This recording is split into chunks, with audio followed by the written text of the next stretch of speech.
Hello everyone, 4টা বেজে গেছে অলরেডি। আজকে তো শুক্রবার, আর শুক্রবার বলতে শুক্রবার গেল, কিন্তু আজকে আমার একটা শুক্রবারের গল্প মনে পড়ে যাচ্ছে 2010-11। তো তখন অবশ্যই একটু বয়স কম ছিল, অনেক কম ছিল এখনকার থেকে। তো সেদিন নামাজ টামাজ পড়ে আমি বের হয়েছি, ঘুরতে বের হয়েছি। নামাজ টামাজ পড়ে একটু রেস্ট টেস্ট নিয়ে ঘুরতে বের হয়েছি, করতে করতে বিকাল হয়েছে। বিকালের দিকে একটা মাইকিং শুনলাম যে আমাদের এলাকায় একটা ছোট ভাই ছিল, সে নাকি মারা গেছে। খুবই শকিং, কারণ আন্টি আমাদের বাসায় আসতো, আমরা তাদের বাসায় যেতাম, ঠিক আছে। ওই যে মারা গেছে ছোট ভাই ছিল, সে আসতো। তো বেশ ভালো বন্ডিং, আঙ্কেলের সাথে দেখা হইলে উনি অনেক হাসি মুখে কথা বলতো। মানে সেরকম একটা বাসায় একটা ছেলে হুট করে মারা গেল। এখন কথা এখানে না, কথা হচ্ছে যে সে হচ্ছে সে নাকি পুকুরে পানিতে ডুবে মারা গেছে। মানে মসজিদের পেছনে একটা পুকুর ছিল, সে পুকুরের সে পড়ে গেছে, পড়ে যাওয়ার পরে মারা গেছে। এখন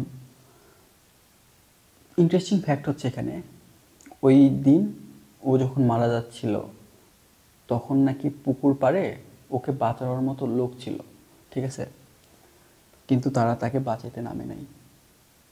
আচ্ছা, একটা ধরেন 12-13 বছরের বাচ্চা, 10-12 বছর এরকম মনে হয় হবে তখন তার বয়স, সে মারা যাচ্ছে, তাকে না বাঁচানোর কারণ কি হইতে পারে?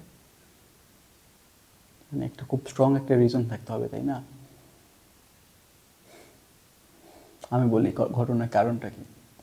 আমার শোনা কথা, মানে ওই দিনেই শোনা, এরকম না যে আমি পরে শুনছি। মানে তখন আমি তো ওই জায়গায় ছিলাম না।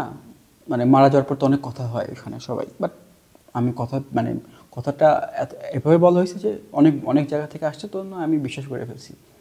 ব্যাপারটা নাকি এরকম যে ওই পুকুর পাড়ে যারা ছিল তারা ওদিন নাকি কার বিয়ে খাইতে গেছে, একটু ভালো ড্রেস পরেছিল। আমি তাদের চিনি না তারা কে ছিল।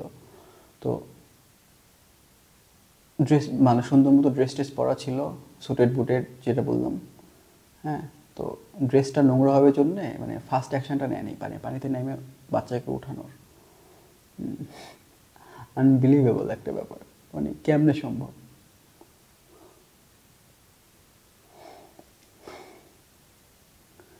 যাই হোক, তো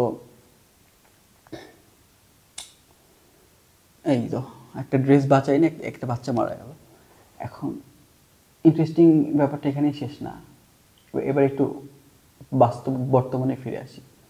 আমাদের কি হচ্ছে, আমাদের যাদের ভাই ভাই ডাকছিলাম আমরা আন্দোলনের সময়, তারা তো হসপিটালে কাতরাচ্ছে এবং অনেক বাজে অবস্থায় আছে। কিন্তু আমরা এইরকমই একটা কোর্ট মনে পড়ে আছি, যেটার জন্য তাদের হেল্প করতেছি না। মনে হতে পারে কেন, কেমন সম্ভব? আমরা একটা জিনিসকে সবসময় আন্ডার এস্টিমেট করি। হ্যাঁ, মানে যখন মানে দরকারের সময় বুঝতে পারি প্রয়োজনীয়তা, কিন্তু অনেক সময় আন্ডার এস্টিমেট করি। সেটা হচ্ছে সোশ্যাল মিডিয়া। এত কিছু যে হয়েছে এতদিনে, কেমনে হয়েছে? সোশ্যাল মিডিয়ার মাধ্যমে হয়েছে। একটা ইনফরমেশন গেছে, তখন সবাই দ্রুত স্টেপ নিছে। এই যে আন্দোলন শুরু থেকে শুরু করে যে বন্যা পর্যন্ত যত যা কিছু ঘটছে, আমরা কিন্তু সোশ্যাল মিডিয়ার থ্রুতেই করছি, কমিউনিকেট করছি এইভাবেই। এটা নিয়ে তো মানে না জানা কিছু না।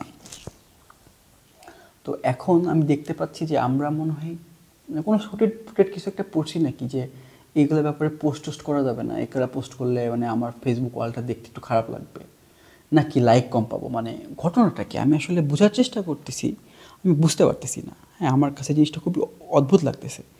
এই জিনিসগুলো যদি আমরা কথা বলি, তবেই তো মানে মানুষের মধ্যে একটা সোশ্যাল অ্যাওয়ারনেস ক্রিয়েট হবে। মানুষজন মানে এখন তো চোখের আড়াল তো মনের আড়াল কথা আছে না, ব্যাপারটা তো এরকম হয়ে গেছে। মনে হচ্ছে এরকম কোনো ইস্যুই নাই, সবাই খুব ভালো আছে, ঠিক আছে, এরকম মানে এক্সিস্টই করে না, এরকম একটা জায়গায় চলে গেছে। হ্যাঁ, আমাদের তো নিজের উচিত, আমাদের নিজ দায়িত্বে একটু খোঁজখবর নেওয়া, কোন গ্রুপে কী আছে এরকম করা, তাই না? প্লাস এগুলোকে একটু সামনে নিয়ে আসা।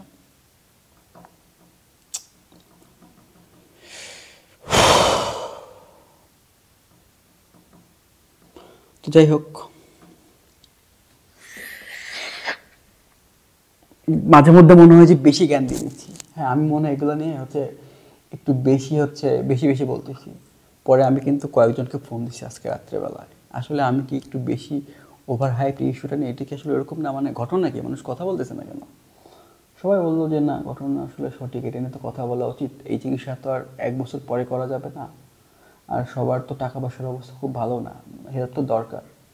এখন দেখেন সরকার, ধরেন সরকার সবাই সব কাজ খুব গুরুত্বপূর্ণ কাজ করতেছে, ওকে, কিন্তু এগুলো তো আর ফেলে রাখা যায় না, এগুলো কিন্তু করা উচিত। সরকারের কথা বাদ দিলাম, ঠিক আছে, কী করবো এটা পরে আসতেছি। হ্যাঁ, ওটা তো আমরা প্রেশার ক্রিয়েট করতে পারি, সেটা পরে। কিন্তু আমরা যে বন্যাতে ফান্ড রেজ করছি, এরকম মতো একটা ফান্ড রেজ করতে পারতাম, করতে পারি, 2 টাকা করে দিয়েও করতে পারি, রিক্সাওয়ালা তো টাকা দেয়, একটা মানে যে ভিক্ষা করে খায় সেও সে টাকা দেয়, সবার তো দরদ আছে, তাই না? এটুকু তো করতে পারি অ্যাটলিস্ট। একটা আমরা গরিব হইতে পারি দেশ, ধরেন একটা বাবা কী করে, সামর্থ্য না থাকলে অন্তত চেষ্টা করে, মানে একটু আফসোস করে, দৌড়াদৌড়ি করে যে একটু যেন বাঁচাইতে পারি, ভাইও তাই করে। তো আমরা কি এইটুকু তো দেখাইতে হইতে পারি? একজন অসহায় হয়ে একজন ভিডিও বানাচ্ছে, হ্যাঁ, মানে বেডে পড়ে আছে, যায় হচ্ছে খোঁজখবর নিলে তখন বোঝা যাচ্ছে কী বাজে অবস্থা এক একটার।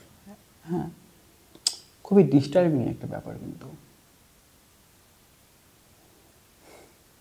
I think we should take action now. ঠিক আছে, আপনারা একটু সামনে আগে আসেন, একটু টেয়ার করেন। হ্যাঁ, এইভাবে দুই যে কোট পরে আসি একটা, হ্যাঁ, ওইরকম একটা কোট টোট পরে থাকার জন্যে আমরা কি মানে শেয়ার করবো না? একটা শেয়ারে যদি উপকার হয়, আমরা যদি একটু খোঁজ নেওয়া, যদি মানুষের উপকার হয়, এটা কেন করবো না?